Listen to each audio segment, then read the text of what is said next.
نفسي اعرف ليه كرة القدم فيها حاجة اسمها الدقيقة 87؟ ليه اصلا في بني ادم في الكوكب ده عايش اسمه قفشه؟ ليه اصلا مجرة درب التبانة والمجموعة الشمسية فيها حاجة اسمها النادي الاهلي؟ ليه اصلا ليه؟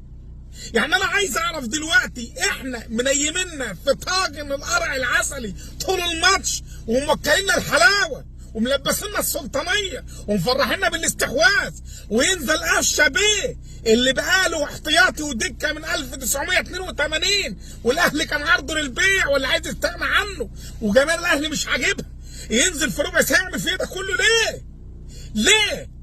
ده انا رحت اتفرج على الماتش على القهوه بالجلابيه وعامل حساب ان انا هتحزم وارقص. اول ما الجول الاولاني جه خلعت الجلابيه قلت لعب في الجلابيه. قعدت جه الجول الثاني كنت قاعد بالكلسون قلت يبقى لعب في الكلسون. الحمد لله ان الاهلي ما جابش الثاني، كنت هقوم من على القهوه باللي بسوي دكه. منك لله يا اهلي خليت الواحد ماشي في الشارع يتضارى كأن عليه اقساط للبنك الاصلاح الزراعي. يا راجل ده انا جبت الجاكيت الاحمر ده عشان انزل اجيب مهدم من الصيدليه، مش عارف امشي في الشارع. تخيل عليا النعمه جوفي مولع نار كاني متعشى بومب، عامل سندوتشات العاب ناريه. ليه؟ انا عايز اعرف ليه؟ يعني يا ربي تاخد مني امام عاشور اللي عنده 22 سنه وتديني عبد الله اللي عنده 89 سنه. هو تركي آل الشيخ كمان راح يجيب لي توتي ويجيب لي رونالدو ويجيب لي مورينهو. هو جرايسنا وفضايحنا المحليه مش مكفيانا، عايز تخليها جرس عالميه. ليه يا معلم؟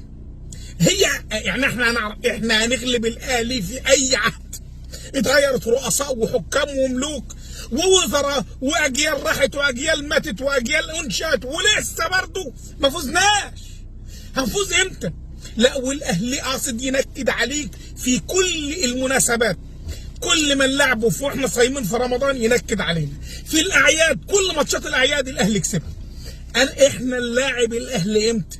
اذا كان المناسبات ده انت حتى منكد علينا في عيد تحرير سينا نلعبك في جماد الاول عشان خاطر نكسب. لا، كان حلم شو انا هبطل انام. اصل انا حلمت ان هم لعيبه بتجري في ارض خضراء ونزلوا يعوموا في ميه حمراء وطلعوا شايلين 2 كاس. اطار الارض الخضراء دي طور الله في برسيم، والميه حمراء دي قادرين احنا عايمين في ميه البطيخ، وبدل ما نشيل 2 كاس شلنا 2 قبح. وبعدين